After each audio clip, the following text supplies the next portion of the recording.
အချိန်ရှိကြလုံလာဆိုင်မြတ်စွာဘုရားဟောတဲ့တရားတွေကိုအဆုံးအမတရားဘဝမှာအစဉ်တပြေနေနိုင်ဖို့ကြီးပွားတိုးတက်ဖို့ဆုံးမဩဝါဒပေးတဲ့ဆုံးမတရားတွေသာဖြစ်တယ်မြတ်စွာဘုရားဟောတဲ့တရားတွေနဲ့ပတ်သက်ပြီးတော့ဘာသာရေးလို့မထင်မဲနဲ့ဘဝလမ်းညွှန်ချက်ဆုံးမချက်တွေလို့ဒီလိုမှတ်သားတဲ့နဲ့ဘာသာရေးဆိုလို့ရှိရင်ယုံကြည်ကိုးကွယ်မှုနဲ့ရောထွေးပြီးတော့သွားတယ်ဒါကြောင့်မြတ်စွာဘုရားရဲ့အဆုံးအမတရားတော်တွေကဘာသာရေးမဟုတ်ဘူးလက်တွေ့လိုက်နာကျင့်သုံးရေးသားလင်းဖြစ်တယ်ပေါ့လောကမှာဘာသာလို့ပြောလိုက်လို့ရှိရင်ဘာသာတရားလို့ပြောလိုက်လို့ရှိရင်ယုံကြည်ကိုးကွယ်မှုတွေကမျိုးစုံဖြစ်နေတယ်မျိုးစုံဖြစ်သည့်အတွက်ကြောင့်အငြင်းပွားဝေရာတွေလည်းဖြစ်တယ်ပေါ့မြတ်စွာဘုရားတရားတော်ကတော့အဲ့လိုမဟုတ်ဘဝမှာကိုယ်ဘယ်လိုသွားမယ်ကိုယ်ဘယ်လိုနေမယ်နေ့စဉ်မှာဘာတွေလုပ်မယ်ဆိုတဲ့ဆုံးမဩဝါဒတွေကိုနိုင်မှတ်သားပြီးတော့တန်တရားကလွတ်ဖို့ဘာတွေလုပ်သင့်လဲဆိုတဲ့အမြင့်ဆုံးအဆင့်ထိအောင်တန်တရားထဲမှာဘယ်လိုချမ်းသာအောင်နေမယ်တန်တရားကလွတ်ဖို့အတွက်ဘာတွေလုပ်မယ်ဆိုတဲ့ဆုံးမသွန်သင်ချက်တွေဟောကြားထားတာဖြစ်လို့ဘာသာရေးလို့ပြောမဲ့အစားပညာရေးလို့ပြောရင်တော့ပို့ပြီးတော့အဆင်ပြေနိုင်တယ်ပေါ့တကယ်ပညာရေးပဲလူတွေရဲ့တတိလိမ္မာအသိပညာဖွံ့ဖြိုးဖို့အတွက်မြတ်စွာဘုရားဟောတာဖြစ်တယ်အဲ့တော့အထူးသတိထားရမှာကမြတ်စွာဘုရားကိုယ်တိုင်ကမိန့်ကြားခဲ့တာရှိတယ်နာဟံလောကေနဝိဝရမိငါလောကလူသားတွေနဲ့မငြင်းခုံပါဘူးလောကနဲ့မငြင်းခုံဘူးဆိုတာငါဘယ်သူနဲ့မှဘာသာတရားဆိုပြီးတော့အငြင်းပွားတာမလုပ်ဘူးတဲ့လောကောဝဘယဝိဝရတိလောကသားတွေကသာငါနဲ့ငြင်းခုံနေကြတာတဲ့လောကမှာပညာရှိပုဂ္ဂိုလ်တွေကရှိတယ်လို့ပြောတာကိုလည်းမြတ်စွာဘုရားရှိတယ်လို့ပဲဟောတယ်ပညာရှိပုဂ္ဂိုလ်တွေကမရှိဘူးလို့ပြောရင်လည်းမရှိဘူးပဲဟောတယ်ဆိုလိုတာကလောကမှာရှိတဲ့တကယ်ပညာရှိတွေရဲ့အဆုံးအမနဲ့မြတ်စွာဘုရားအဆုံးအမတူတူပဲလို့ဆိုလိုတဲ့အခြေခံအပြင်ပညာရှိပုဂ္ဂိုလ်တွေဆုံးမစကားနဲ့မြတ်စွာဘုရားရဲ့ဆုံးမစကားကွဲလွဲမှုမရှိဘူးအခြေခံအပြင်ကွဲလွဲမှုမရှိဘူးမြတ်စွာဘုရားဆုံးမကပို့ပြီးတော့တိကျလာတယ်ပို့ပြီးတော့သိကြလာတယ်ပို့ပြီးတော့ပြည့်စုံလာတယ်ဆိုပါစို့ဖယားပွဲမှာသိရတဲ့တရားဟာသီလတရားသမာဓိတရားမဟုတ်ဘဲနဲ့ဝိပဿနာပညာတရားသာလည်းဖြစ်တယ်အခြေခံဖြစ်တဲ့လောကမှာကြီးပွားတိုးတက်ရေးတွေကိုယ်ကျင့်သီလနဲ့ပြည့်စုံရေးတွေသမာဓိကျင့်စဉ်တွေကျင့်မှုတွေဒါတွေနဲ့ပတ်သက်လာလို့ရှင်ကတော့ပညာရှိတွေလက်ခံကျင့်သုံးတဲ့အတိုင်းပဲမြတ်စွာဘုရားပြန်ဟောတာတွေပဲသို့သောမြတ်စွာဘုရားဟောတဲ့အခါကျတော့ပို့ပြီးတော့ပြည့်စုံလာတယ်လို့တော့ပြောလို့ရတယ်အဲ့ဒီထဲမှာ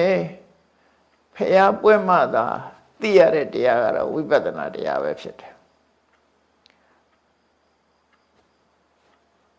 ဘယ်ဘာသာတရားကမှဝိပဿနာတရားကိုမဟောကြားနိုင်ခဲ့ဘူး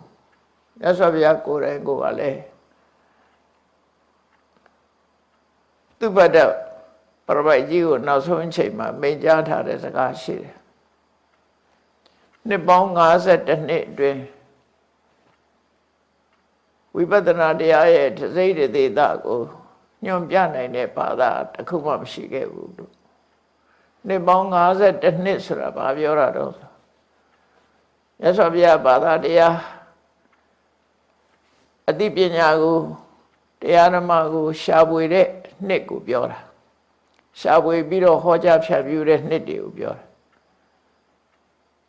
အဲမြတ်စွာဘုရားတရားရှာတာဘယ်ကစရှာတာတော့ဆို29နှစ်ရွယ်စရှာအသက်29နှစ်မှာတောထွက်ပြီးတော့တရားရှာတယ်အဲ့တော့တရားရှာတာက6နှစ်ဖျားဖြစ်နဲ့လှည့်လည်ပြီးတော့တရားဟောတာက45နှစ်အဲ့ဒီနှစ်ခုပေါင်းလိုက်လို့ရှိရင်51နှစ်အဲ့ဒီ51နှစ်အတွင်းမှာဝိပဿနာတရားရဲ့ကိုအပြည့်အဝမပြောနဲ့တစိတ်တတိတတောင်ဟောကြားနိုင်တာမရှိဘူးလို့ဗျာအဲ့တော့ဝိပဿနာတရားတည်သားလင်မြတ်စွာဘုရားပွဲမှာကျင့်သုံးရတဲ့တရားဆိုတော့ဒီလိုပြောလိုက်လို့ဝိပဿနာတရားကိုဝိပဿနာတရားတည်သားလင်တရားဉာဏ်ရည်တရားမဟုတ်ဘူးလို့တော့ဒီလိုပြောတာမဟုတ်ဘူးเนาะကောင်းတယ်ဆိုတာဟိုလည်းကောင်းတာပဲဒါလည်းကောင်းတာအကောင်းကိုကောင်းလို့ပဲပြောမှာပဲဝိပဿနာတရားရဲ့အခြေခံဖြစ်တဲ့သီလဆိုတော့လည်းကျင့်ရမှာပဲသမာဓိဆိုတော့လည်းကျင့်ရမှာပဲဝိပဿနာဆိုတော့လည်းကျင့်ရမှာဝိပဿနာကျင့်ဉာဏ်ရည်ကျင့်ရမလို့ဘူးသမထကျင့်နေမကျင့်ရဘူးလို့တော့မပြောသင့်ဘူးပေါ့မပြောသင့်ဘူးဘာလို့လဲဆိုအမှန်တရားဆိုတာလောက်ရမယ့်တရားတွေကြီးပဲကောင်းပယ်ချရမယ့်တရားမရှိဘူးဒီထဲမှာအစွန်းရောက်သွားတာမျိုးတွေတစ်ခါဖြစ်တတ်တယ်ပေါ့ဝိပဿနာအထုတ်နေရင်သမထအထုတ်เสียမလိုဘူးလို့သမထအထုတ်เสียမလိုဘူးသမထကသာသနာ့ဘတရားဖြစ်တယ်ဝိပဿနာကသာသနာတွင်တရားဖြစ်တယ်လို့ဒီလိုလည်းမပြောသင့်ဘူးပေါ့ကောင်းတာဆိုရင်အကုန်လုံးမှာကြီးပဲကောင်းတာကောင်းတဲ့အရာမှန်သမျှအကောင်းပဲကိုယ်တိုင်းတာတစ်ခုရအကောင်းကိုရှာတော့မြတ်စွာဘုရားဟောတဲ့တရားတွေဟာအခြေခံအားဖြင့်ဥပမာစီပွားရေးဘယ်လိုလုပ်ရမလဲကုသိုလ်ရတဲ့နည်းဘယ်လိုနေရမလဲကိုကျင့်တရားဘယ်လိုကောင်းအောင်လုပ်ရမလဲအသိပညာတွေဘယ်လိုစီးပူးရမလဲဆိုတဲ့လူဘဝအကျိုးပြုတရားတွေဟာတကယ်ပညာရှိတွေလမ်းညွှန်တဲ့အတိုင်းပဲမြတ်စွာဘုရားလမ်းညွှန်တာဖះနဲ့ပညာရှိတွေနဲ့တထပ်သေးပဲအဲ့ဒါတထပ်သေးပဲတချို့ကလမ်းညွှန်မိသားတွေကိုမြတ်စွာဘုရားအတိပြုဟောကြားတာသာဖြစ်တယ်ဥပမာတချို့ကပြောတယ်၅ပါးသီလ၅ပါးသီလဘုရားမပွင့်ငင်လည်းရှိတာပဲလေ၈ပါးသီလလည်းရှိတာပဲအဲ့တော့သာသနာ့ဘတရားလို့ပြောပြီးတော့မရှုတ်ချရဘူးပေါ့ဒါတွေကမြတ်စွာဘုရားကိုယ်တိုင်ကလက်ခံကျင့်သုံးထားတာတွေပဲဒီကနေ့အချိန်ရှိခိုက်လုံလဆိုင်ဆိုတာပညာရှိတွေလမ်းညွှန်မှုပြုထားလို့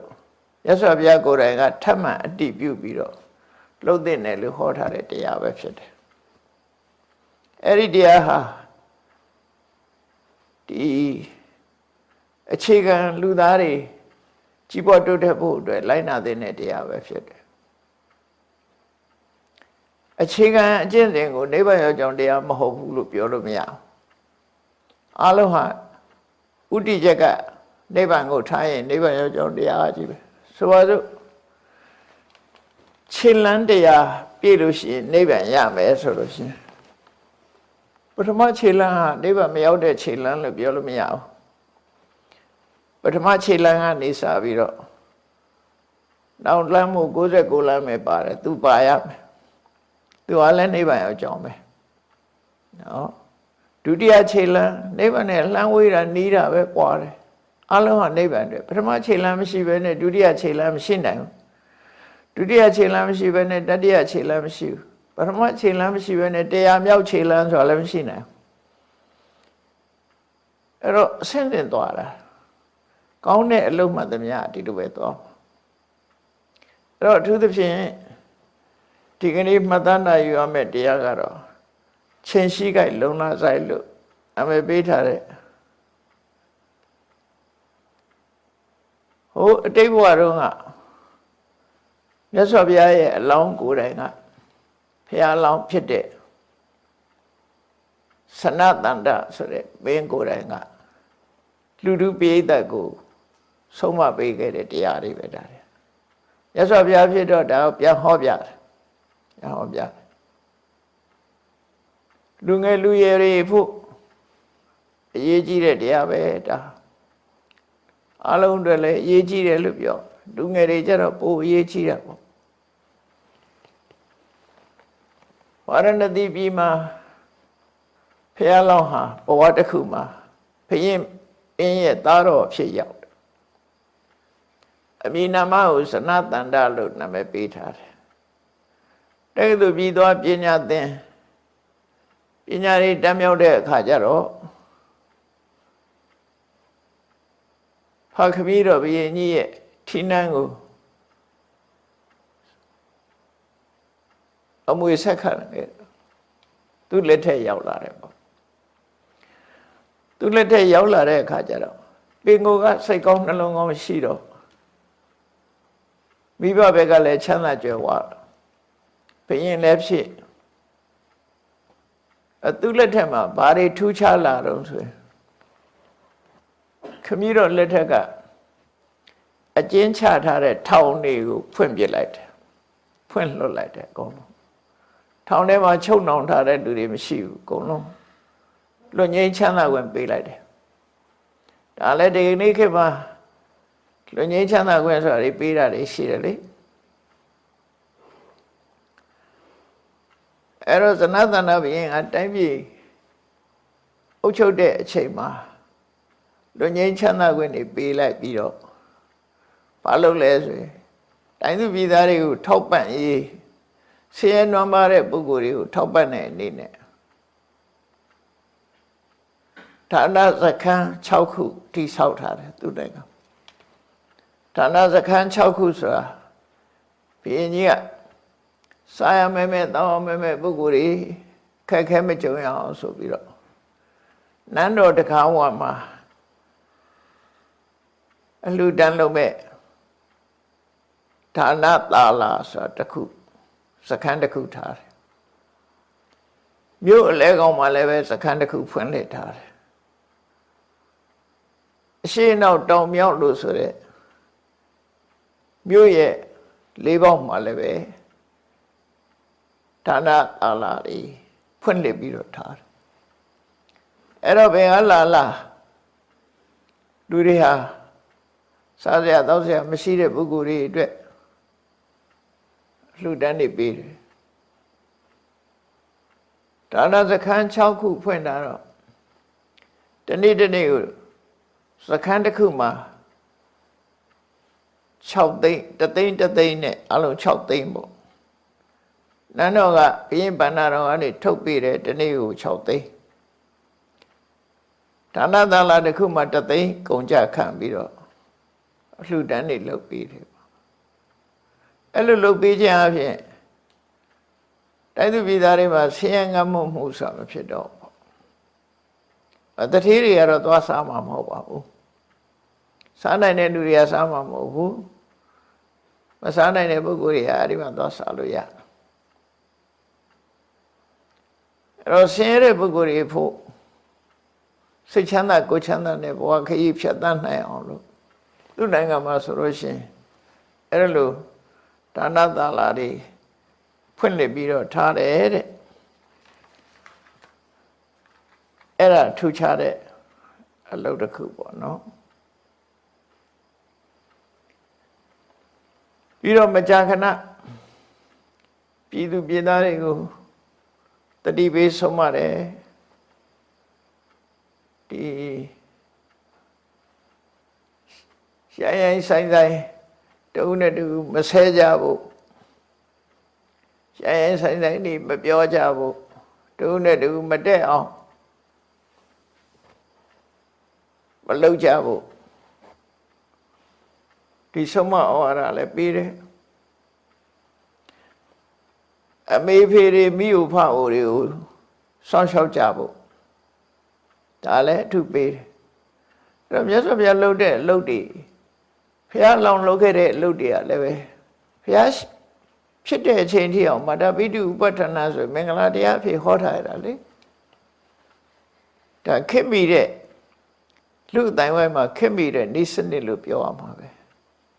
ဒီကနေ့ခေတ်မှာဆိုလို့ရှိရင် home for aged ဆိုတဲ့ဘိုးဘွားရိပ်သားတွေတဲ့ရကြီးတဲ့ပုဂ္ဂိုလ်တွေကိုဆောင်းလျှောက်ဖို့ဆိုပြီးတော့နိုင်ငံတွေမှာလှုပ်ထားလေးရှိကြတယ်နော်ဘုရားဘာသာဟုတ်သည်ဖြစ်စေမဟုတ်သည်ဖြစ်စေအကျဉ်းနာမေတ္တာကရုဏာတရားထားပြီးတော့လူအတိုင်းဝိုင်းကိုဆောင်းလျှောက်ပေးကြတာအဲ့ဒါမြတ်စွာဘုရားကိုယ်တိုင်လည်းလက်ခံတာပဲလှုပ်တင်တယ်မာတာပိတုဥပဋ္ဌာနာဆိုတာလှုပ်တင်လှုပ်ထိုက်တာအဲ့ဒါကိုထူးတိုက်တော့ねမိဘတွေကိုပြုစုလုပ်ကြွေးကြဖို့နောက်တစ်ခုကတော့မိဘရင်လားလို့ဆိုမဟုတ်ဘူးဆွေတဲ့မျိုးတဲ့မှာဒီအသက်အရွယ်ကြီးတဲ့ပုဂ္ဂိုလ်တွေရှိတယ်အမျိုးတွေထဲမှာအသက်အရွယ်ကြီးတဲ့ပုဂ္ဂိုလ်ရှိတယ်ဆိုပါစို့အဖေရဲ့အကိုတွေညီတွေရှိမယ်အမေရဲ့ညီမတွေအမတွေရှိမယ်အဲ့ဒါလို့ကိုယ်မျိုးနွယ်ထဲမှာနေမယ်သက်ရွယ်ကြီးတဲ့ပုဂ္ဂိုလ်တွေအဲ့ဒီပုဂ္ဂိုလ်တွေကိုလည်းထောက်ပံ့ပြီးတလေးတစားဆက်ဆံဖို့ဆိုတာကိုတိုက်တွန်းနှိုးဆော်တယ်အဲ့လိုတိုက်တွန်းနှိုးဆော်တော့တိုင်းပြည်အေးချမ်းသာရတယ်သူကိုယ်တိုင်လည်းသင်္ဃဝတ္ထုတရား၄ပါးကိုလိုက်နာကျင့်သုံးတယ်သင်္ဃဝတ္ထုတရား၄ပါးဆိုတာဆင်းရဲဒုက္ခရောက်နေတဲ့ပုဂ္ဂိုလ်တွေကိုမဆတာပေးတာကဏ္ဍလောက်တာဒါနလို့ခေါ်တယ်ခက်ခဲကြုံနေတဲ့ပုဂ္ဂိုလ်တွေကိုပေးတာကဏ္ဍတော့တိုင်းပြည်အုပ်ချုပ်တဲ့ပုဂ္ဂိုလ်တွေကငွေကြေးတနာမဖူလုံတဲ့ပုဂ္ဂိုလ်တွေကိုထုတ်ပေးတာဟာရှေးတုန်းကတော့စီးပွားရေးရဲ့လို့မဟုတ်ဘူးသူကမြန်မာစကားအနေနဲ့ဘုရင်မင်းတွေလက်ထက်ကလေးခေါ်လာတဲ့စကားအမတော်ကြီးလို့ခေါ်တယ်အမတော်ကြီးဆိုတာမဆတဲ့ကိုကြီးလို့ဆိုလို့တယ်ဆင်းရဲသားတွေကိုမဆတာအမတော်ကြီးကအချတော်ကြီးဖြစ်သွားရင်တော့မကောင်းဘူးနော်ဝေကြေးထုတ်ပေးပြီးတော့အတိုးကြီးများများယူမယ်ဆိုရင်တော့ဒါအတိတ်ပဲမရှိတော့စီးပွားလောက်တာဖြစ်သွားပြီပေါ့ရှင်းတဲ့ပုဂ္ဂိုလ်တွေကိုမဆတဲ့အနေနဲ့အမတော်ကြီးဆိုထုတ်ပေးတာတချို့ဘုရင်တွေလက်ထက်ဆိုရင်ငွေကြေးထုတ်ပေးပြီးတော့3 နှစ်အတိုးမယူတာရှိတယ်ချိန်ညာတော့ဗမာဘုရင်တွေထဲမှာထူးထူးခြားခြားလှုပ်လှုပ်ထားရှိပါတယ်လေထူးထူးခြားခြားဆိုတဲ့ကုန်းမုံခေတ်ကစကိုင်းမင်းလို့ခေါ်တယ်ဘာကြီးတော်လို့လည်းခေါ်တယ်မင်းတို့မင်းလက်ထက်မှာဒီစာတွေကရေးတော့မင်းတို့မင်းရဲ့ဘာကြီးတော်လို့ဘာကြီးတော်ခေါ်တာ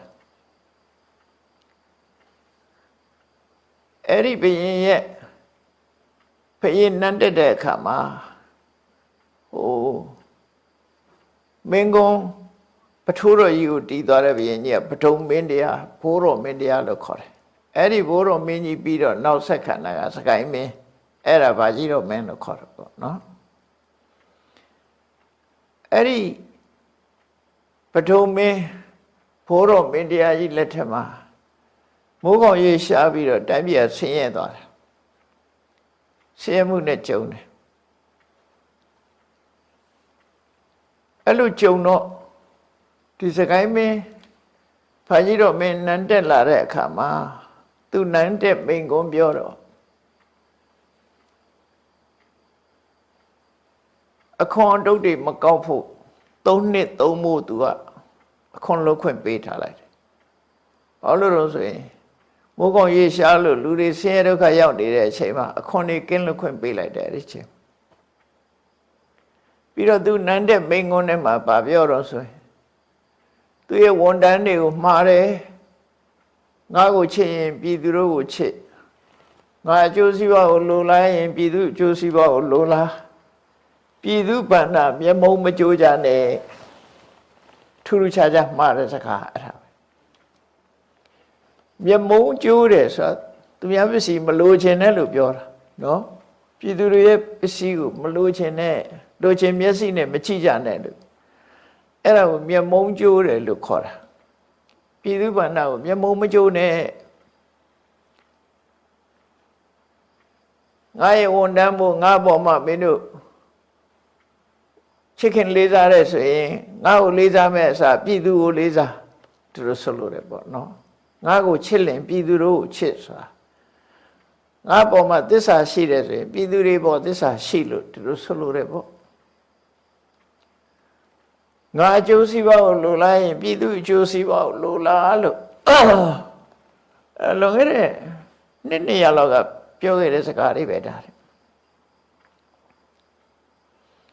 အဲ့ဒီလိုဘုရင်တွေဟာတိုင်းပြည်ကိုပြည်သူပြည်သားတွေကိုရင်ဝင်သားခဲ့သူဆောင်းလျှောက်ခဲ့ကြတယ်ပေါ့ဒါမင်းကောင်းမင်းမြတ်တွေဆိုရင်အဲ့လိုဆောင်းလျှောက်တာပဲတော့ဒီဇနတနာမင်းဟာလည်းပဲပါရဏသီမင်းတွေထဲမှာသူကစိတ်ကောင်းနှလုံးကောင်းရှိပြီးတော့တိုင်းပြည်ကြီးဝတုတဲ့မှုကိုလိုလားတဲ့ဘုရင်ဖြစ်တယ်ဒါသမိုင်းကြောင်းကိုပြန်ကြည့်မယ်ဆိုလို့ရှိရင်ဟိုရှေးဟောင်းကလေးကလိုက်နာခဲ့ရတဲ့စကြဝဠာမင်းရဲ့ကျင့်ဝတ်လို့ဆိုတဲ့မှာလည်းပဲဒါပါတယ်အတော့အဟောစရာကောင်းတယ်ဒီစကြဝဠာမင်းဆိုတာတတန်းရှိတဲ့ဘဝမှာပေါ်တာဒီတတန်းတို့လို့ရှိရင်တော့စကြမင်းဆိုတာမပေါ်ဘူးပေါ့နော်အဲ့တော့စကြဝဠာမင်းတွေကသူလိုက်နာကျင့်သုံးတဲ့အစဉ်လာရလိုက်နာကျင့်သုံးတဲ့စီကံချက်တစ်ခုကပါတော့အတဏနံဒနမနုပ္ပါထိတ္တပံဒနကျေးငွေမလုံလောက်တဲ့ပုဂ္ဂိုလ်တွေကိုဒနကျေးငွေထောက်ပံ့ရမယ်ဒါဘုရင်ကျင့်ဝတ်တယ်မှာပါတယ်ဥပဒေပဲဒါတိုင်းပြည်မှာဆင်းရဲမွဲတေနေတဲ့လူတွေကိုထောက်ပံ့ပေးရမယ်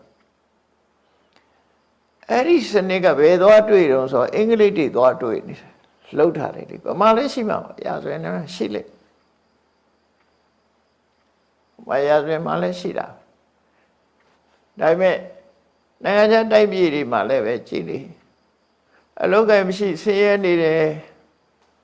ဆိုတဲ့ပုဂ္ဂိုလ်တွေကိုထောက်ပံ့ကြေးပေးထားတာဒီကနေ့ခေတ်ထိအောင်အမေရိကန်မှာလည်းအဲ့လိုထောက်ပံ့ပေးထားတယ်ရှိတယ်နော်ထောက်ပံ့ပေးထားတာအလုံးမရှိတဲ့လူတွေသူတို့ကတော့ဘယ်လိုတွက်တာတော့လို့ဆိုလို့ရှိရင်အကယ်၍ထောက်ပံ့ကြေးမပေးလို့သူကပြည်သူပြည်သားတွေရဲ့ပစ္စည်းကိုခိုးဆိုးလူယူတိုက်ခတ်မယ်ဆိုရင်ကုန်ကြစိတ်ကသူ့ထောက်ပံ့တာတဲ့ပိုများသွားမယ်အမှုတွေကံရတွဲရလို့ရသူ့ကိုထောက်ပံ့ထားလိုက်လို့ရှိရင်ကုန်ကြစိတ်သက်သာတယ်တိုင်းပြည်လည်းအေးချမ်းတယ်ဆိုရွှေချက်နဲ့အဲ့လိုထောက်ပံ့အဲ့ဒါဒီဗုဒ္ဓစာပေထဲမှာလည်းပဲအတဏနာဒနမနုပ္ပါတိတ္တပံဆိုတဲ့စကားပါတယ်ဒနချင်းကိုမတတ်နိုင်တဲ့ပုဂ္ဂိုလ်ကိုဒနချင်းကိုထောက်ပံ့မှာဆိုတာတော်ခက်မိတဲ့ဒီစနစ်တို့ခုခေတ်ကလူတွေကတော့လွတ်တွက်ဒါပေမဲ့ရှေးတုန်းကလည်းရှိတယ်နော်စကြဝဠာမင်းနေမှာသားစင်မြေးဆက်လိုက်နာကျင့်သုံးမှုချမှတ်တဲ့ထဲမှာထားပါတယ်မြဲတာအဲ့တော့ ਨੇ ပတ်သက်ပြီးတော့ဆက်ပြောမယ်ဆိုလို့ရှိရင်ဒီကဥပဒေကိုဖောက်ဖျက်တဲ့ဘုရင်လက်ထက်မှာပြဿနာတက်တယ်ပြဿနာတက်လာလို့ရှိရင်ဖြေရှင်းလို့မရတော့ဘူးဖြေရှင်းလို့မရနိုင်တဲ့အတိုင်းအတာတစ်ခုရောက်သွားတယ်အဲ့ဒီစကြဝဠာမင်းရဲ့ဆက်ခံတဲ့သားစဉ်မြေးဆက်ဘုရင်တွေထဲမှာဒီဥပဒေကိုဖောက်ဖျက်တဲ့ဘုရင်ရှိတယ်အဒနနံဒနမနုပ္ပါတိတ္တပံဒနကျေးငွေမရှိတဲ့ပုဂ္ဂိုလ်ဒနကျေးငွေထောက်ပံ့မှာလို့ဆိုထားရတဲ့နဲ့သူကမထောက်ပံ့အဲ့ဒါကိုသူမထောက်တော့ဘာပြဿနာတက်လာတော့ဆိုဆင်းရဲမွဲတေမှုတွေတိုးလာတဲ့အခါလူဆိုတာ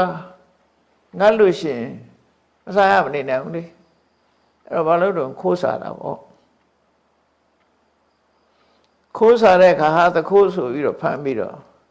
ဘုရင်စီတိုင်ကြတယ်ဒါပြစ်မှုပေါ်လာတာပဲဒါတခါပဲသခိုးပါဆိုပြီးတော့တိုင်တဲ့အခါကျဘုရင်ကြီးကိုယ်တိုင်စစ်ဆေးတယ်ဒီပြစ်မှုကျူးလွန်တယ်မင်းခိုးစားရဲဆိုတာဟုတ်သလားခိုးရဲဆိုတာဟုတ်သလားဟုတ်ပါတယ်ဘာလို့ခိုးတာကျွန်တော်မျိုးစားကြမရှိလို့ပါအဖြေရတာပဲလေအဲ့ဒီချိန်ကျမှခုနစီကံဥပဒေဘုရင်ကိုယ်တိုင်ကမကျင့်သုံးခဲ့သည့်အတွက်ကြောင့်အဲ့ဒီပြဿနာပေါ်တာအဲ့လိုပြဿနာပေါ်တဲ့အခါကျတော့မှသူကဖြေရှင်းလိုက်တာသူဖြေရှင်းလိုက်တာကဖြေရှင်းရမရောက်တော့ဘူးပြဿနာတစ်ခုထပ်တက်သွားတယ်အဲ့ဒါမျိုး side effect ခေါ်တာပေါ့နော် side effect ဆိုတာနေရာတိုင်းမှာရှိတယ်ကိုယ်ကောင်းတဲ့ထင်လို့လုပ်တာဘေးတွဲဆိုးကျိုးတစ်ခုပေါ်လာတယ်ဘုရင်ကြီးကမင်းစားစရာမရှိလို့ရှိရင်ရော့ဆိုပြီးတော့ငွေပေးလိုက်တယ်ထောက်ပံ့ပေးလိုက်တယ်အဲ့ဒီကျမှသွားထောက်ပံ့တာနောက်ကျသွားအဲ့လိုထောက်ပံ့လိုက်တဲ့အခါကျတော့ဘုရင်ကတော့စဉ်းစားတာတော့ဒီကောင်ခိုးတဲ့ကောင်ကိုထောက်ပံ့လိုက်လို့ပေးလိုက်လို့ရှိရင်နောက်မခိုးတော့ဘူးပေါ့ဒီခိုးမှုကြီးကရပ်သွားလိမ့်မယ်ထင်မဟုတ်ဘူးလူတွေရဲ့စိတ်ထဲမှာဘလို့ဖြစ်သွားတော့ဟာခိုးလို့ဘုရင်ကဆူကြတယ်ဆိုထင်သွားကြရောဒါလည်းထင်စရာကြီးပဲလေခိုးတဲ့ကောင်အပြစ်ပေးရမှာအပြစ်မပေးဘဲနဲ့ပတ်စံတောင်မရသေးတယ်ဆိုတော့လူတွေစိတ်ကဒါခိုးလို့ပတ်စံရတာငါလည်းခိုးမဲ့ဆိုဖြစ်လာအလုံးဝဖြေရှင်းလို့မရတော့တော့ပဲဒီပြဿနာဒါကြောင့်ဥပဒေတစ်ခုဟာပုံမှန်လိုက်နာပြီးတော့အစင်လာရထိမ့်သိမ့်လာမှမထိမ့်သိမ့်ဘူးဆိုလို့ရှိရင် side effect ကတက်လာသိကြပါတက်လာနောက်မှဖြေရှင်းလို့ရှိရင်ပြဿနာဖြေလို့မရတော့တစ်မျိုးပြီးတစ်မျိုးပြဿနာတွေတက်လာနိုင်တယ်ပေါ့အဲ့တော့ဒါကြောင့်မို့ဘုရင်ဆိုတာသင်္ဃဝတ္ထု104ပါးနဲ့နေရမယ်ဒါနဆိုတာကိုယ်နိုင်ငံထဲမှာဆင်းရဲတဲ့ပုဂ္ဂိုလ်တွေကိုဒီတိုင်းပြစ်မထားရဘူးထောက်ပံ့ပေးရမယ်ဘုသူ့ဘောဖြစ်ဖြစ်ဆက်ဆံတဲ့အခါမှာချိုးသားစွာဆက်ဆံငါဘုရင်ပဲဆိုလူတွေတိုင်းဟောက်နေလို့မရဘူးလေငါဘုရင်ဆိုပြီးတော့ဟိုလူဟောက်ဒီလူဟောက်ဟုတ်မုန်းမှာပဲလေအဲ့တော့ဘုသူနဲ့တွေ့ဘုရင်ဟာချိုးသားသားနဲ့စကားပြောတဲ့ပုဂ္ဂိုလ်ဖြစ်ရမယ်နောက်တစ်ခုကတော့ဘုရင်ဟာပြည်သူပြည်သားတွေရဲ့အကျိုးကိုကြိုးစားရမယ်လုပ်ပေးရမယ်တမနတ္တတာဘုရင်ဟာခွင့်တူးကံပုဂ္ဂိုလ်မထားဘဲနဲ့ပြည်သူတွေနဲ့စိတ်ခံစားမှုကတရဏိဖြစ်ရမယ်နေရမယ်လို့ဆိုလို့သူကသူဘုရင်ဖြစ်လို့ဘုရင်အခွင့်အရေးတွေသူ့ဟာနဲ့သူရှိတော်လည်းပဲပြည်သူပြည်သားတွေပေါ်မှာအထင်သေးဆက်ဆံတာမလုပ်ဘူးပေါ့နော်တန်းတူဆက်ဆံနိုင်ရမယ်လို့ဒီလိုဆိုလိုတာပေါ့နော်တမနတ္တတာကိုလိုပဲသူတို့ချမ်းချမ်းသာသာနေစေခြင်းနဲ့တွားထားပြီးပေးကမ်းတယ်အဲ့ဒါကိုသင်္ဃဝတ္ထု104ပါလို့ခေါ်တယ်အဓိကတော့စီယုံကြီး104ပါလို့ဆိုလိုတယ်အဲ့ဒီလိုစနတနာမင်းကြီးဟာသူ့လက်ထက်မှာပြုပြင်ပြောင်းလဲမှုတွေလုပ်လိုက်တယ်သင်္ဃဝတ္ထု104ပါးနဲ့ညီတက်ပြီးကိုအချုပ်တယ်အုပ်ချုပ်ပြီးတော့လူတွေကိုအမြဲတမ်းတတိပေးတယ်ရှားရဲဆိုင်တိုင်းမပြောကြဘူးယဉ်ကျေးတူနဲ့တူဆက်ဆံကြဖို့ဒါနကောင်းမှုတွေလုပ်ကြဖို့ကိုကျင့်တရားကောင်းအောင်ကြိုးစားကြဖို့ဥပုသ်နေ့ခါသမျှမှာဥပုသ်ဆောင်ကြဖို့ဒါဥပုသ်ဆိုတာခုခေတ်ဘာသာတရားအရာဥပုသ်ဆိုတာရှိနေတာပဲလေဥပုသ်ဆောင်တယ်ဆိုတာရှိဥပုသ်ရဲ့အဓိပ္ပာယ်ကဥပောဒထဆိုပါဠိစကားလာတာဆိုလိုတဲ့အဓိပ္ပာယ်ကဥပောဒထဆိုတာဥပဝတ္တထဥပဆိုတဲ့အဓိပ္ပာယ်ကဘာလို့ဆိုရင်အကျင့်ကုန်နဲ့ပြည့်စုံပြီးတော့ဝတ္တထကနေတာမြန်မာစကားလုံးလိုက်တဲ့အခါကျတော့ဥပောဒထကနေပြီးဥပုပ်ဆိုတဲ့စကားလုံးထွင်လိုက်တာတော့မခေါ်တတ်လို့ရှိရင်အိုးပုပ်ဖြစ်သွားမှာအိုးပုပ်မဟုတ်ဘူးဥပခုံနဲ့ပြည့်ပြည့်စုံစုံနဲ့ဝတ္တထနေတာဆိုလိုတာအကျင့်ကုန်နဲ့ဒီကနေ့အထူး ခံယူဆောက်တိတ်ထားတဲ့အကျင့်ကုန်နဲ့နေတာဒီလိုဆိုလို့တယ်ပေါ့ကိုချင်းသီလနဲ့အထူးနေတဲ့နေ့ကိုဥပုံနေ့လို့ဒီလိုခေါ်တယ်ဥပောတထအဲ့လိုအဓိပ္ပာယ်ဆိုလို့တာနော်ပါဠိစကားတခြားအဓိပ္ပာယ်တွေမဟုတ်ဘူးသူဆိုလို့တာအဲ့ဒါဥပောတထအဲ့ဒါလို့ကိုချင်းတရားနဲ့ကိုပြည့်ပြည့်စုံစုံထိမ့်သိမ့်ဆောက်ရှောက်ပြီးဆိုဘယ်ကိုချင်းတရားတော့ဆိုရင်ဘုရားဘာသာတွေတည်တဲ့အတိုင်း၈ပါးသီလပေါ့အဲ့ဒီနေမှာပြောပါတွေမလုပ်ဘူးနော်နန္ဒဒီဖီလိန်တာတွေမလုပ်ဘူးအလှပြင်တာတွေမလုပ်ဘူးညစာမစားကြဘူးအဲ့ဒီနေမှာအဲ့တော့ဥဆိုတာငါခန္ဓာဥပုပ်မဟုတ်ဘူးနော်အချိန်ပိုမစားတာကိုဆိုလိုတယ်ပေါ့အဲ့လိုမုံလွယ်တဲ့အချိန်ကနေစပြီးတော့ဝိကာလအချိန်မှာမစားဘူးကိုသတ်မှတ်ထားတဲ့အချိန်လေးမှာပဲစားတယ်ဒါလည်းကိုကျင့်တရားတစ်ခုပဲအဲ့လိုနေထိုင်တာကိုဥပုပ်လို့ခေါ်တာအဲ့လိုဥပုပ်ဆောက်တည်ဖို့ဆိုတာလေဒီဇနသနာမင်းကတိုင်းသူပြည်သားတွေကိုသတိပေးတယ်အဲ့လိုထူးခြားတဲ့ဥပုပ်နေ့တွေမှာဆိုလို့ရှိရင်နန်းတော်တကားဝမှာမဏ္ဍကြီးထိုးပြီးတော့ဘုရင်ကတိုင်းသူပြည်သားတွေကိုဆုံးမစကားပြောတယ်အဲ့ဒါဆုံးမစကားဆိုတာဟိုလိုက်နာကျင့်သုံးမဲ့ဆိုရင်အကျိုးရှိမဲ့အရာတွေပေါ့လေအထူးသဖြင့်ဘာပြောတော့ဆိုရင်အေးလုံးတင်တာနဲ့မလုံးတင်တာဒီတစ်ခုပြောတယ်လုံးတင်လုံးထိုက်တာတွေကိုလုံးကြဖို့ကြိုးစားကြဖို့အချိန်ရှိခိုက်လုံးတင်လုံးထိုက်တာတွေလုံးကြဖို့မလုံးဘဲမနေကြနဲ့ဆိုတာကိုအထူးသတိပြောတာပေါ့လုံးတင်လုံးထိုက်တာတွေကိုမလုံးဘဲနဲ့အချိန်လွန်သွားပြီဆိုလို့ရှိရင်လူဟာနောင်တပူပန်တတ်တယ်တဲ့နောင်တဆိုတာကိုတချို့ကအကောင်းလုပ်နေကြတယ်နော်ငါဘယ်တော့မှနောင်တမရဘူးဆိုတာသူကခုံရှိတဲ့ထင်ပြီးပြောနေကြတယ်ဒီမှာတော့သုံးတာအနုတပလို့စိတ်ပူစရာချွတ်တင်လုံးမဲ့ဟာတွေလုံးမထားလို့နောက်ပိုင်းကျတော့မလုံးမိတာမှားလိုက်တာလို့ထင်တာကိုနောင်တပူပန်တယ်လို့ခေါ်တာ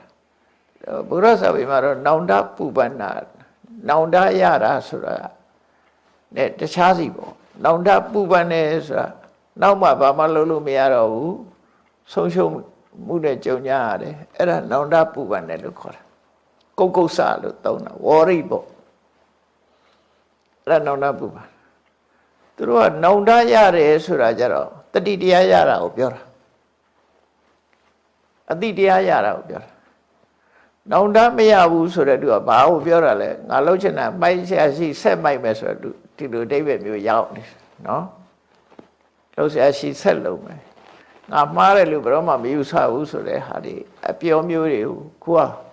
ခုရှိတဲ့ထင်ပြီးပြောလာကြတာတွေရှိပေါ့ငါဘယ်တော့မှနောင်တမရဘူးဆိုတာ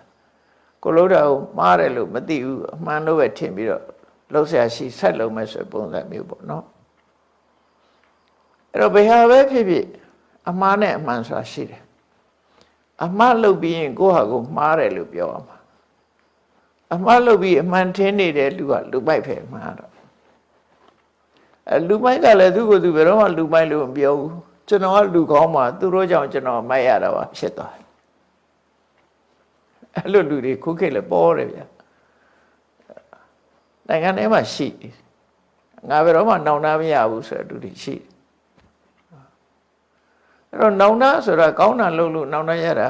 ဘယ်ရှိပါမလဲဥပမာငယ်တုန်းကစူးစမ်းလို့စီးပွားရေးအောင်မြင်ပြီးတထေးဖြစ်တယ်ဘာနောင်တရစရာလို့လဲနောင်တဆိုတာနောင်မတန်တာပြီးတော့စိတ်ထဲမှာမချစ်မရဲဖြစ်တာမှာနောင်တလို့ပြောမှာပေါ့ဟုတ်တယ်မလားနောင်တဆိုတာနောင်ကြမှာတန်တရတဲ့ဟာကိုနောင်တလို့ခေါ်တာအဲ့ဒါလေလွယ်မှားစွာအတိတ်ပဲတွေနားလည်နေကြသလားမသိပါဘူးရှေးလည်းရေးကြတယ်ပြောလည်းပြောကြတယ်ငါဘယ်တော့မှနောင်တမရဘူးဆိုပြီးတော့ အဲ့တော့ဘယ်တော့မှနောင်တမရတဲ့လူကကိုကြိုးစားလို့ပညာဓာတ်ကြီးဖြစ်နေဘယ်တော့မှနောင်တမရဘူးလေငါဆရာဝန်ဖြစ်အောင်လုပ်ပြီးတာမှားတယ်လို့သူကပြောမှာမဟုတ်ဘူးငါငယ်တော့စီးပွားရှာတာနံပါတ်1တထေးကြီးဖြစ်သွားတယ်ငါတထေးဖြစ်ရကောင်းလားဆိုနောင်တရတဲ့လူရှိအောင်ကောင်းတဲ့ဘက်ကနောင်တလို့မခေါ်ဘူးသူကတရဲဆိုတဲ့ဟာကတန်တရဲဆိုတဲ့အဓိပ္ပာယ်လာနောင်တဆိုနောင်ကြတော့မှငါမလုပ်တာမှားလိုက်တာလို့ဆိုတာမှနောင်တတော့ဘယ်လိုအဓိပ္ပာယ်တွေယူကြတယ်တော့မသိဘူးပေါ့နော်အဲ့တော့စနတနာဘုရင်ကြီးကလူငယ်လူရွယ်တွေကိုထူဩဝါဒပေးတယ်မင်းတို့လှုပ်တင်လှုပ်ထိုက်တာတွေကိုကြိုတင်လှုပ်ထားကြအချိန်ရှိတော့မှကြိုးစားထားကြမကြိုးစားလို့ရှိရင်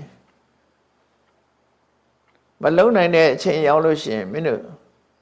စိတ်ထဲမှာမချစ်မရဲပူပန်ကြရမယ်ဘာမှမတတ်နိုင်တဲ့အချိန်ရောက်ဆင်းရဲဒုက္ခနဲ့ကြုံကြရမယ်အဲကြောင့်လှုပ်တင်လှုပ်ထိုက်တာတွေကို तू ကပြည်သူတွေကိုတစ်လနှစ်ချိန်ဆုံးမဩဝါဒပေးတာလေအဲ့ဒါလေးတွေကိုထီဆက်လမ်းမှာမှတ်တမ်းတင်ထားတာအဲ့ဒါလည်းမှတ်သားကြကောင်းတယ်လူလောကလူငယ်လူရွယ်တွေအတွက်မတမတန်ဖို့ရှိတယ်သူပြောတာတော့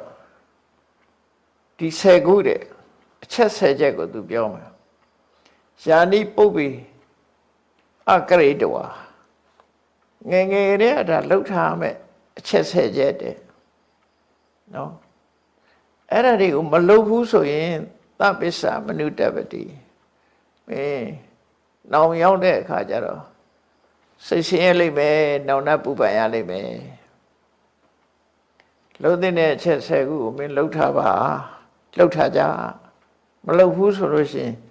နောက်ကြတော့မှပူပန်တော့ကရောက်ကြလိမ့်မယ်ငါမလှုပ်မိတာမှားလိုက်တာလို့စိတ်ပူပန်နေကြမယ်အဲ့ကြရင်တော့ဒုက္ခနဲ့တွေ့ကြမှာပေါ့သူဆိုလို့အဲ့တော့နောင်တစကားတွေဆိုတာ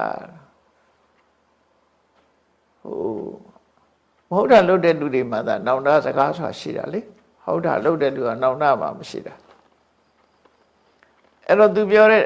နံပါတ်1ကဘာပြောတာတော့ဆိုရှင်းရှင်းလေးပါအလတ္တံဝိတ္တံတပ္ပတိလူဖြစ်လာလို့ရှိရင်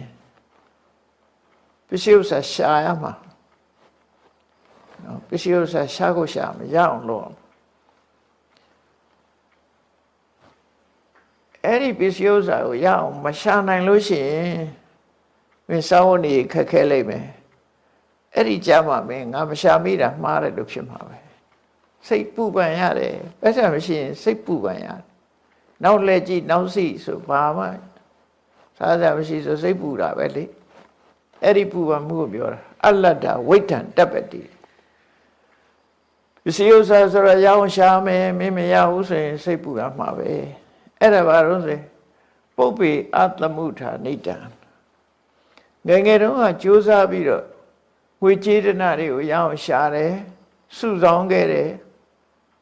စုရမယ်ငွေတွေစုလာခဲ့တယ်အဲ့ဒါဒီဟိုလှုပ်တင်လှုပ်ထိုက်တယ်ပတ်စံရှာစုဆောင်းမှုအလေးထားမြန်မာပြည်မှာအားနည်းတယ်လို့ပြောမြန်မာလူမျိုးတွေမှာအားနည်းတယ်ရှာရင်ရသမျှအကုန်သုံးပြစ်ထားတွေများတယ်ပေါ့နောက်ရေးသိမ့်မတွက်ဘူးပေါ့နော်ရရစားစားဆိုပြီးဖြစ်တယ်အိန္ဒိယနိုင်ငံသားတွေကျတော့စုဆောင်းမှုအားကောင်းတယ်နော်ချိုးချမ်းချမ်းစားပြီးတော့စုဆောင်းကြလို့ဗမာပြည်ရောက်လာတဲ့အိန္ဒိယနိုင်ငံသားတွေကချမ်းသာသွားကြတာများတယ်ဟုတ်ရှေးတုန်းကတည်းကရောက်လာတဲ့လူတွေအဝတ်တစ်ထည်လန်ကုတီလေးနဲ့လာပြီးတော့ကြတော့ကျူလျာဆိုင်ပိုင်ရှင်ကြီးဖြစ်သွားမုံရွာဘက်ကတကယ်ဇလန်လေးတပုတ်ပြောတာမှတ်ထားဘူးတယ်တော်ထဲမှာလွှတ်စင်ထောင်ပြီးတော့တစ်တွေခွဲတာရှေးတုန်းကတော့လွှတ်ဆက်တွေမရှိသေးတော့ငမန်းဆွဲဆိုတဲ့လွှတ်ကြီးနဲ့ဆရာကအပေါ်ကတစ်တုံးပေါ်ကတပည့်ကဟုတ်မြေကြီးခြိုက်ထဲကဆရာနှစ်ယောက်အဲ့ဒါ တစ်တုံးခွဲကြတာအဲ့ဒီတော့ကတစ်တုံးခွဲတဲ့အလုပ်သမားတွေမှာကလားတယောက်ပါတယ်ဗမာအခေါ်ကလားပေါ့လေအိန္ဒိယနိုင်ငံသားအဲ့ဒီဆရာလုပ်တဲ့လူကဗမာကလားမို့သူကခေါ်တာရိုးခေါ်တာမဟုတ်ခွေးကလားလို့ခေါ်တာသူ့လို့တမဟိုခွေးကလားလာဆွဲနဲ့အဲ့လိုခေါ်တာအဲ့လိုနဲ့ဆရာတော်ပဲလောက်ကင်စားတော့သွားကြပြီးတော့10နှစ်လောက်ကြာတဲ့အခါကျတော့ခွေးကလားနဲ့မတွေ့တာ10နှစ်လောက်ကြာသွားတာအဲ့ဒီလွှတ်ဆရာကြီးကရန်ကုန်ရောက်ခိုက်လွှတ်ကောင်းကောင်းလိုက်ရှာလွှတ်ကောင်းလိုက်ရှာတော့ဈေးထဲမှာလွှတ်ရှာရင်းနဲ့အဲ့ကလားတွေ့တာငါဆရာကြီးပဲဆိုပြီးတော့ပြေးပြီးတော့ခေါ်တာဆရာကျွန်တော်ခွေးကလားလေးလို့ပြောခေါ်ပြီးတော့ရှာပါရှာတာတော့ဆိုငါလွှတ်ကောင်းကောင်းလို့ကျွန်တော်လာလိုက်ခဲ့ကျွန်တော်ဆိုင်မှာရှိတယ်ဆိုသူကဆိုင်ကြီးနဲ့ဆိုင်ပိုင်ရှင်ဖြစ်နေပြီချမ်းဆိုင်ပိုင်ရှင်ဖြစ်နေပြီဟိုလွှတ်သမားကြီးကလွှတ်ဆွဲတော့မှရှိရှဲလို့တော့မယ်ဟိုလူကအလုံသမားကတောင်ဆိုင်ပင်ရှင်ဖြစ်ပြီးတော့သူ့ဆိုင်ကလွှတ်တောင်လက်ဆောင်ပေးလိုက်သေးတယ်တဲ့ကဲအဆူဆောင်မှုနဲ့ကြိုးစားမှုကွာသွားတာပေါ့အဲ့ဒါကိုပြောတာဇနတန္တပင်ဒီကနေ့ခေတ်မှာလည်းအဲ့ဒါပြောတာအလတ္တဝိတ္တံတပ္ပတိပုပ္ပိအတမုဋ္ဌာနိတံပစ္စည်းကိုရှာပြီးတော့စုဆောင်ရမယ့်ဟာတွေကိုမစုဆောင်မိဘူးဆိုလို့ရှိရင်တဲ့နပုပ္ပိတဏမေသိတံဣတိပစ္ဆာနုတ္တပတိ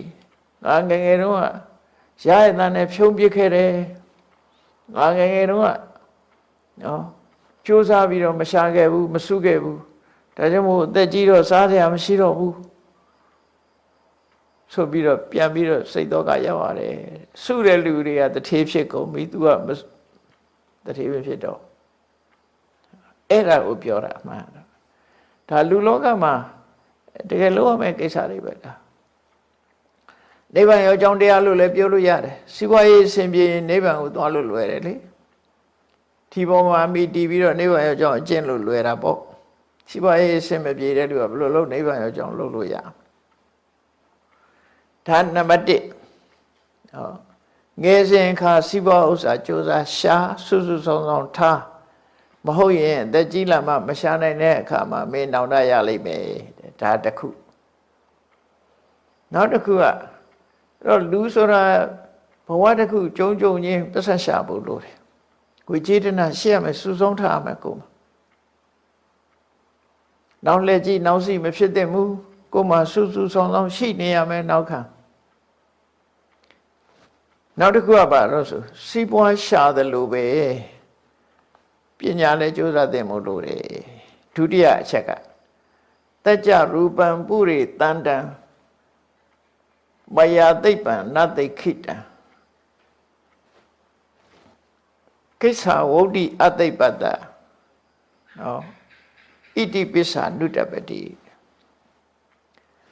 ငယ်ရွယ်တဲ့အချိန်မှာပညာကိုကြိုးစားသင်ရမယ်လုံနိုင်တဲ့ငယ်တဲ့အချိန်မှာဆိုရင်တနေ့ကုန်လုံမပင်မဘူးတက်ကြည့်ရင်လောက်မသိနိုင်ဘူးမျက်စိကောင်းတယ်နားကောင်းတယ်သူကအင်အားရှိတယ်အဲ့ဒီချိန်မှာဆိုရင်အတတ်ပညာကိုတက်အောင်သင်ရမယ်ဘာပဲဖြစ်ဖြစ်ပညာမျိုးစုံတက်နေအောင်လုပ်ရမယ်ပညာမျိုးစုံသင်ရမယ်တဲ့ကြိုးစားပြီးတော့သင်ရမယ်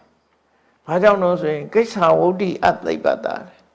အတတ်ပညာမရှိရင်သမွေဝမ်းကြောင်းခက်တယ်တဲ့ဟုတ်တယ်ကိုတတ်တာလေးတခုရှိရင်အဲ့ဒီတတ်တာလေးကိုမိပြုပြီးသမွေကြောင့်ဝမ်းကြောင်းလုပ်လို့ရတယ်လေအတတ်ပညာမတတ်ဘူးဆိုလို့ရှိရင်သက်မွေးဖို့ခက်တယ်ဒါကြောင့်ငယ်စဉ်ခါမှာပညာကြိုးစားရှာပါဖြူကြိုးစားသင်မှာမသင်ခဲ့ဘူးဆိုရင်မင်းနောင်တရလိမ့်မယ်သက်ကြီးမှတော့မင်းမသင်နိုင်တော့ဘူးမျက်စိကလည်းမကောင်းနားလည်းမကောင်းသူကလည်းသိမလုံနိုင်ဘူးဆိုရင်သွားပြီးအဲ့ကြဘာမှလည်းပညာမတတ်ဘူးဆိုဘူးသွားမှလည်းမခိုင်းတော့အဲ့ဒါဒုတိယအချက်အဲ့တော့လူလောကရောက်လာလို့ရှိရင်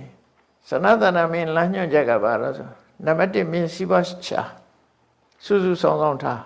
နံပါတ်2ကမင်းပညာရှာပညာမျိုးစုံတတ်အောင်သင်ဟောဒီနှစ်ခုပဲဒါလူငယ်လူရွယ်တွေအတွက်အရေးကြီးဆုံးဆုံးမချက်ပဲဒါနော်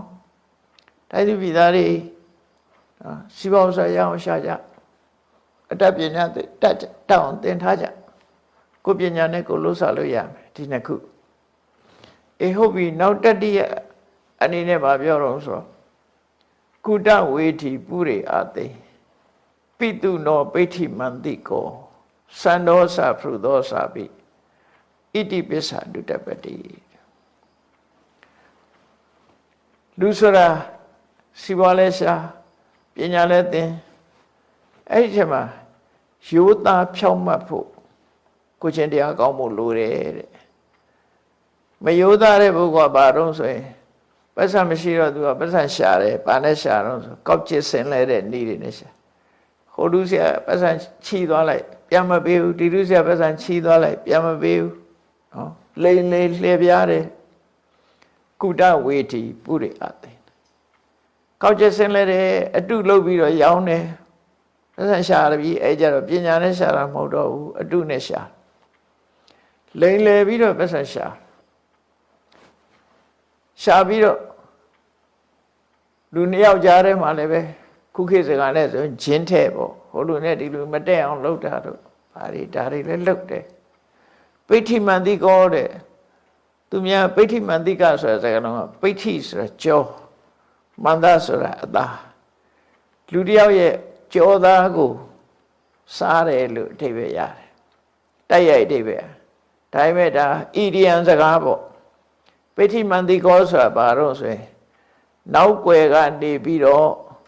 တစိုးလက်ဆောင်ယူပြီးဒီလူကိုဒုက္ခပေးနေတာဒုက္ခဘာလို့ဆိုလို့ရှိရင်တရားဆွဲတဲ့လူတွေတရားဥပဒေနိုင်အောင်သူကမြောက်ထိုးပင်ကိုလှုပ်တယ်ဒီအမှုသူနိုင်အောင်လှုပ်ပေးမယ်ဆိုရလူမျိုးပေါ့နော်သူကလို့ရှိရင်သူနိုင်အောင်လှုပ်ပေးမယ်အမှုဘလောက်ပဲအမှုအထင်ရှားနေနေ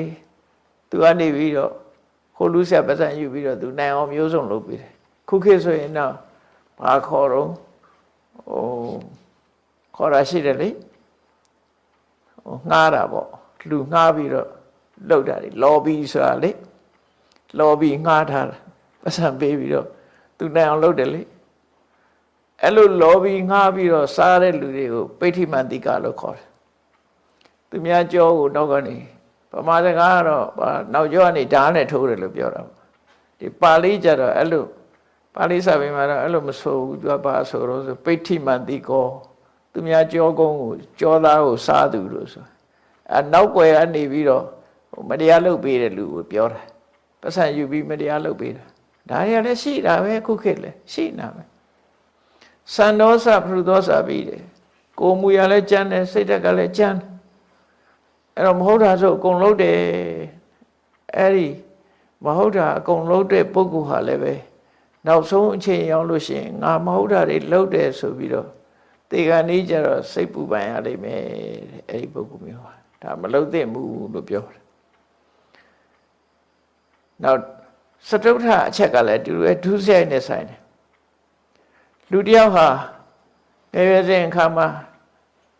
ကောင်းကောင်းမနေပဲနဲ့ပါဏာတိပါတိပုရိအာသိလှုပ်တော်စာပိအနာရိယောဘူတနာနာပစာယေတာဣတိပစ္ဆာနုတပတိအသက်အရွယ်ငယ်တဲ့ချိန်တော့ဆိုရင်တော့တော်ဆိုလဲတတ်လိုက်တာပဲလူသားရမယ်ဆိုလဲတတ်လိုက်တာနော်တတ်တယ်လှုပ်တော်စိတ်ဓာတ်ကကြမ်းတမ်းတယ်ရက်ဆက်တယ်အနာရိယောလူတော်လူကောင်းစိတ်မရှိဘူးလူစိတ်မရှိဘူးဘူတနာနာပစာရိတ်တံဆိုဘယ်သူမှကိမဆိုင်ဘူးအကျဉ်းတရားမေတ္တာတရားကင်းမဲ့တယ်ဗစ္ဆပေးရင်တော့လှုပ်တာပဲဘယ်သူတတ်ဆိုရင်လည်းငှားရင်လိုက်တတ်တာပဲအဲ့လိုပုဂ္ဂိုလ်မျိုးတွေအဲ့လိုလှုပ်ပြီးနောက်ချိန်ရောက်လာတဲ့အခါကျရင်တဲ့မနေရလို့သိတဲ့အခါကြလို့ရှိရင်သူလှုပ်ရက်တွေပေါ်မှာသူဟာဆင်းရဲဒုက္ခတွေရောက်တော့မှာပဲစိတ်ပူပန်မှုတွေဖြစ်တယ်ကိုလှုပ်တာကောင်းမှမကောင်းတော့နော်မကောင်းတဲ့အတွက်စိတ်ပူရတယ်အဲ့တော့ကိုချင်းတရားပြက်ပြားပြီးတော့ဒါစီးပွားရှာတဲ့ဤနှစ်ခုပဲနော် အာဂတိလိုက်စားပြီးတော့စီးပွားရှာတယ်မတရားနောက်ကွယ်အနေပြီးတော့စီးပွားရှာတယ်နောက်သူများတဲ့တပ်ပြီးတော့စီးပွားရှာတယ်ကျန်တဲ့ရက်ဆက်တယ်ဘယ်သူပေါ်မှာအကျဉ်းတရားမထားဘူးဆိုတာအဲ့ဒါတွေမလုပ်ပါနဲ့ဒါထူးဆက်နှမျိုးကိုဒီမှာဖော်ပြထားပြီနောက်တစ်ခုက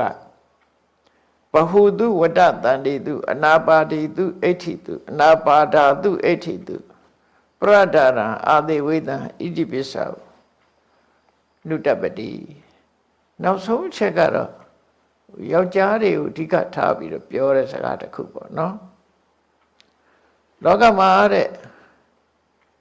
အမျိုးသမီးအိမ်တော်မရှိတဲ့အမျိုးသမီးတွေအများကြီးရှိတာပဲတဲ့အဲ့တော့အိမ်တော်မရှိတဲ့အမျိုးသမီးနဲ့ဒီမနေပါပဲနဲ့အိမ်တော်ရှိတဲ့အမျိုးသမီးကိုသွားပြီးတော့ဖောက်ပြန်တဲ့သူတွေပရဒါရပေါ့နော်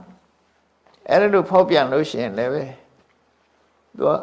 နောက်ရပူပန်ရတတ်တယ်ကိုချင်းတရားပြက်ပြတာမကောင်းတဲ့အကြောင်းဒါအများစုကကိုချင်းတရားပြက်ပြတတ်လို့ဒါကိုထည့်ပြီးတော့ပြောထားတာနော်သူတော်ဘာမရမပြစ်မှားနဲ့လို့ဆိုလို့တယ်ပေါ့သူတော်ဘာမရမပြစ်မှားနဲ့သူများဥစ္စာကိုလိမ်ညာမယူနဲ့သူတော်ဘာအသက်ကိုတပ်ဖြတ်ရက်စက်တာတွေမလုံးနဲ့သူတော်ဘာမရမပြစ်မှားနဲ့ဆိုတာဒီပါဏာတိပါဒအာရိဏဒါနာကာမိတုမိစ္ဆာစာရပဲဒီသုံးခုကိုထည့်ပြီးတော့ပြောတာနော်ပေါင်းလိုက်မယ်ဆိုရင်ဒီသုံးခုပဲအဲ့ဒီလိုနံပါတ်1ကဝိจิตနာကိုငယ်ရအောင်မရှာခဲ့တာရဲ့နံပါတ်2ကအတ္တပညာတတ်အောင်မသင်ခဲ့တာရဲ့နံပါတ်3 4 5ကပါတော့ဆိုရင်ကိုချင်းတရားပြပြခဲ့တာတွေ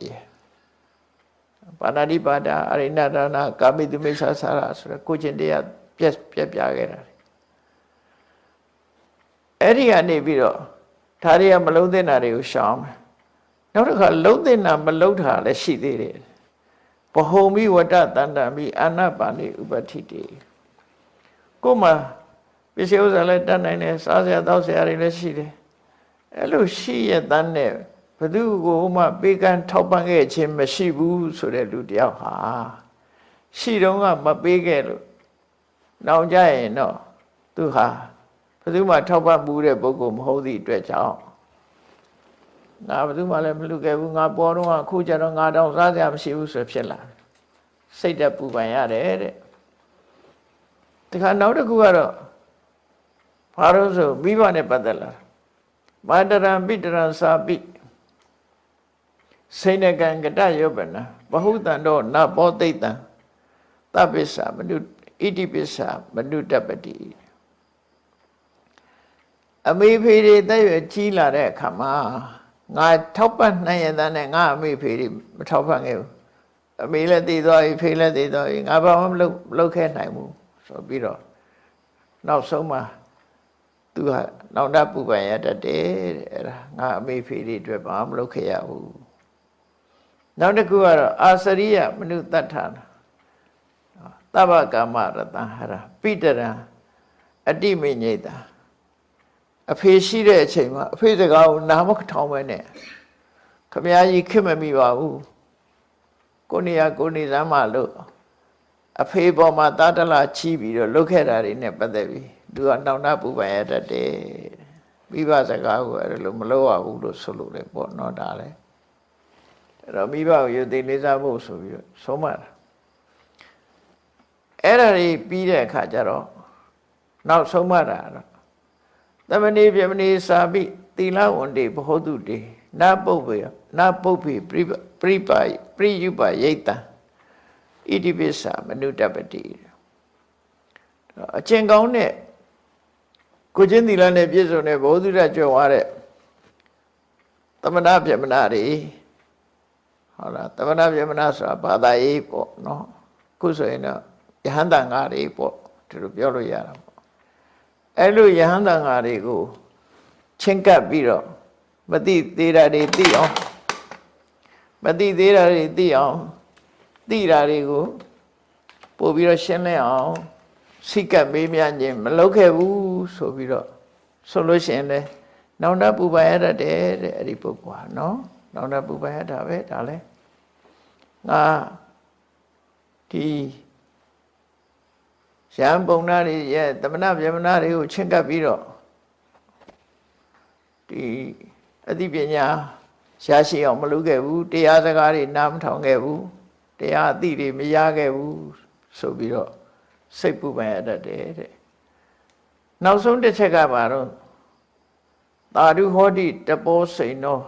တန်တောစာပြုပယတိတောနာသပုပ္ပေတပောစိန်နောဣတိပိစ္ဆာနုတပတိအသက်အရွယ်ငယ်တဲ့အချိန်လုံနိုင်တဲ့အချိန်တုန်းကသူစရိုက်တရားဆိုကိုချင်းတရားတွေကိုကျင့်ကြကြုတ်ကိုအထောဥပမာဥပုသ်ဆောင်ရမယ့်အချိန်စောင့်တယ်နော်ကောင်းတဲ့အလုပ်တွေဥပုသ်ဆောင်နေတရားထိုင်နေဒီလိုဟာမျိုးတွေလှုပ်သင့်လှုပ်ထိုက်တယ်ပေါ့နော်အဲ့ဒါဥပုသ်ဆောင်ရင်တရားထိုင်ခြင်းဆိုတဲ့ဒီလိုကိစ္စတွေဟာငါမလုပ်ခဲ့ဘူးတလားလေးတဲ့ဥပုသ်တခါမှမဆောင်ဘူးဆိုတာမျိုးတွေဖြစ်လာတယ်ဒီကနေ့ကျတော့သူများတွေဥပုသ်ဆောင်တဲ့လူတွေတူတော်လူကောင်းတွေနဲ့တွေ့တဲ့အခါငါမလုံးမိဘူးဆိုပြီးတော့ပူပန်ရတတ်တယ်တဲ့အလုံးပေါင်းတော့10ချက်ပဲနံပါတ်1ကစီးပွားရအောင်ရှာမယ်ငယ်ရွယ်စဉ်အချိန်မှာစီးပွားရအောင်ရှာမယ်ဒုတိယအချက်ကအတ္တပညာသင်ရမယ်တတိယအချက်ကလိမ်လီလှည့်ပြားပြီးတော့သူများပစ္စည်းကိုမလုပ်ရဘူးစရုဒ္ဓအချက်ကသူများကိုတပ်ဖြတ်တာမျိုးတွေမလုပ်ရဘူးအကျဉ်းတရားထားရမယ်ပင်စမအချက်ကပရဒါရကံမကျွလွန်ရဘူးကာမေတုမိစ္ဆာစရာမကျွလွန်ရဘူးနော်6ခုမြောက်အချက်ကတော့ကိုယ်မှာရှိရင်ခွဲဝေပြီးတော့ပေးကမ်းတဲ့စွန့်ကြဲတဲ့ဒါနကောင်းမှုလုပ်ရမယ်တဲ့နော်နောက်ရှင်းနမအချက်ကမိဘအသက်အရွယ်ကြီးတဲ့မိဘတွေကိုပြုစုဆောင်ရှောက်အောင်မယ်နောက်ကိုယ်နမအချက်ကတော့ဒီကိုဖခင်ရဲ့ဆုံးမဩဝါဒသူလုပ်ခဲ့တဲ့ဤစနစ်လေးတွေကိုတနည်းအားဖြင့်ကိုကအထင်မသေးရဘူးပေါ့ကိုမိဘကိုအထင်သေးစော်ရတာမျိုးမလုပ်ရဘူးနောက်သမဏဗြဟ္မဏတွေကိုပညာရှိတဲ့ပုဂ္ဂိုလ်တွေချဉ်ကပ်ပြီးတော့ဘာသာတရားကိုလေ့လာတာလုပ်ရမယ်နောက်ကိုယ်တိုင်လည်းကျင့်သုံးရမယ်ဆိုဒီအချက်10ချက်အဲ့ဒီလုံးဝမဲ့ဟာတွေကိုမလုပ်ဘူးဆိုလို့ရှိရင်နောက်နှပ်ပူပန်ရတတ်တယ်ဆိုပြီးတော့ယောစဧတနိဌာနာနိယောနိသောပฏิပစ္စတိကရံပုရိသကိစ္ဆာနိသပစ္ဆာနာနုတပတိဏိဂုံချုပ်တဲ့အခါကျတော့နော်အတွေးခေါ်မှန်မှန်နဲ့လှုပ်တဲ့လှုပ်ထိုက်တဲ့အခုပြောတဲ့အလုပ်တွေကိုရှောက်ချပြီးပြီနော်လူစိတ်ပြီးပြီအလုံးစ조사အထုတ်ပြီးမဲ့ဆိုလို့ရှိရင်တော့လေနောက်တာပူပန်မှုဘယ်တော့မှမဖြစ်ပါဘူးလို့စနတနာမင်းကြီးကတိုင်းပြည်သားတွေကိုဒါသူကဆုံးမစကားပြောကြတာပဲဖြစ်တယ်အဲ့ဒီဆုံးမစကားပြောကြတာကိုမြတ်စွာဘုရားကပြန်ပြီးတော့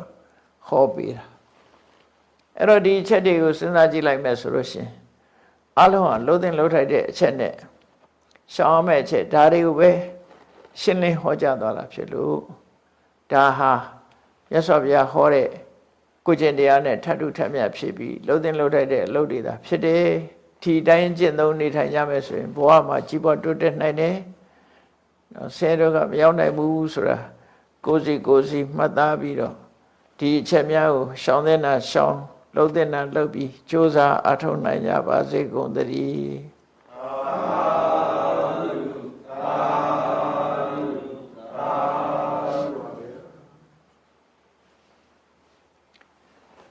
ရှေ့ဆက်ချအောင်အရှင်ဖေယဘုရားတပည့်တော်တို့သည်ဓမ္မအသိဉာဏ်ရရှိမှသာလျှင်နိဗ္ဗာန်ချမ်းသာကိုမျက်မှောက်ပြုနိုင်ပါသောကြောင့် ဓမ္မအတိညာရရှိစေရန်ရှိတန်ကြလျက်ဓမ္မသဘင်ဆင်ရင်ကျင်းပါပြုလုပ်ကြ၍အမတဒါနဓမ္မဒါနတရားအလှတော်ကိုပေးလူကြပါကုန်၏တရားတော်မြတ်ကိုကျိုးသေးလေးမြတ်စွာမမတ်သားသာအာယုထားလျက်နာကြားကြပါကုန်၏တရားတော်မြတ်ကိုတတ္တဗဝတ္ထုအစုစုတို့ဖြင့်ပူဇော်ကြပါကုန်၏ယနေ့ယခုအထုပ်ပြုလို့ရသောဤကောင်းမှုသည်နိဗ္ဗာန်ချမ်းသာ၏အကြောင်းထောက်ပံ့ဖြစ်ပါစေတည်းဤကောင်းမှု၏ဖို့ဘာကကိုအမိအဖအဖို့အဖွာဆရာသမားမှစာ၍ကဝါသူကဝါသာလူနဲ့မြမတတ္တဝအများတို့အားမြမြဝေငှပါကုန်၏ကုသိုလ်အမြကိုယ်စီရကြကုန်သည်ဖြစ်၍ကိုယ်စိတ်နှဖျားချမ်းသာကြသည်ဖြစ်ကြပါစေကုန်သတည်း